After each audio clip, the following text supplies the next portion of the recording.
राज्यातल्या नालासोपारा आणि वसई मतदारसंघांमध्ये गेली तब्बल 35 वर्ष एक हाती सत्ता राबवणाऱ्या ठाकूर घराण्याला यंदा पराभवाची कडू चव चाखण्याची वेळ आली।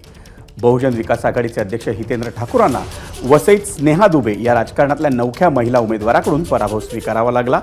नालासोपारा मतदारसंघात भाजपच्या राजन नाईकांनी हितेंद्र ठाकूरांचे पुत्र क्षितिज ठाकूरांना पराभवाची धूळ चारली। विधानसभा निवडणुकीच्या आधी भाजपचे राष्ट्रीय सरचिटणीस विनोद तावडे यांच्यावर भवियाकडून पैसे वाटपाचा आरोप झाल्यानं मोठा गोंधळ पाहायला मिळाला होता आणि त्यानंतर अख्ख्या राज्याचंच लक्ष या दोन मतदारसंघांकडे लागलं होतं आणि त्या पार्श्वभूमीवर ठाकूर पितापुत्रांना स्वीकारावा लागलेला पराभव धक्कादायक मानला जातो।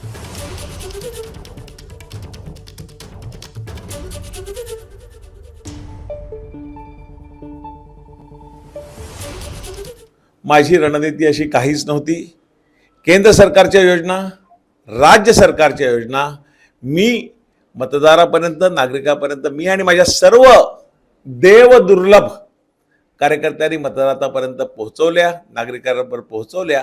आम्ही सर्वांकडे गेलो, आमचं मत हात जोडले, त्यांच्याकडे मतं मागितली, त्यांनी भरभरून आम्हाला मतं दिली आणि हा विजय लोकांचा विजय आहे, हा वसई विरारमधील मतदारांचा विजय आहे। राजकारणात येण्याचा विचार नव्हता, पण जेव्हा जबाबदारी येते आणि जेव्हा परिस्थिती येते त्यावेळेला पाठी हटायचं नाही, लढायचं। हे मी आईबाबांकडनं शिकलेली आहे आणि लढण्याची वेळ जेव्हा येते त्यावेळेला परिणामांचाही विचार करायचा नाही। आपलं काम आहे लढणं, हार आणि जीत ही नंतरची गोष्ट आहे।